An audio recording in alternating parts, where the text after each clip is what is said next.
Vadodara housing બોર્ડના જર્જરિત મકાનોમાં લોકોને રાહત।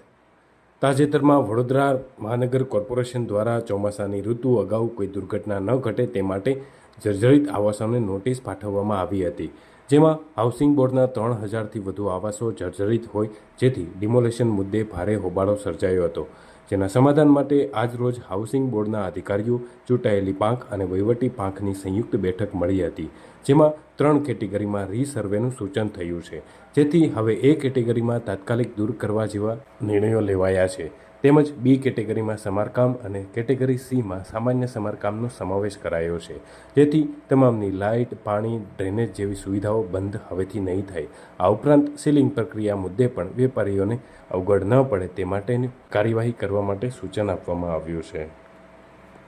ક્યારે પણ માનવના ભોગે તો કોઈ પણ સર્ટિફિકેટ આપવામાં નહીં જ આવે।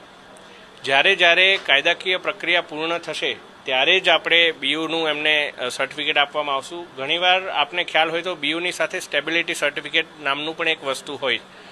જો એમનું બિલ્ડિંગ સ્ટેબિલિટીવાળું ના જ હોય તો એમને તો બીયુ માટેનું એફિડેવિટમાં પણ એમને ક્યારેય છૂટછાટ નહીં મળે, કારણ કે સ્ટેબિલિટી સર્ટિફિકેટ ના હોય તો એ ભયજનક સ્થિતિમાં હોય, અને ભયજનક સ્થિતિમાં આવેલું કોઈ પણ બિલ્ડિંગને આપણે રહેમરાહે પણ મંજૂરી ના આપવી જોઈએ। એ બાબતે સર્વસંમત પણ છે ને એ બાબતનું સર્વે અધિકારીઓને પણ જ્ઞાન છે, પરંતુ માત્ર ને માત્ર પ્રોસિજરલ લેબ્સને કારણે કોઈ નાગરિકોના ધંધા રોજગાર પણ અસર પણ ના થાય એ બાબત પણ આપણે સૌએ વિચારવી જોઈએ।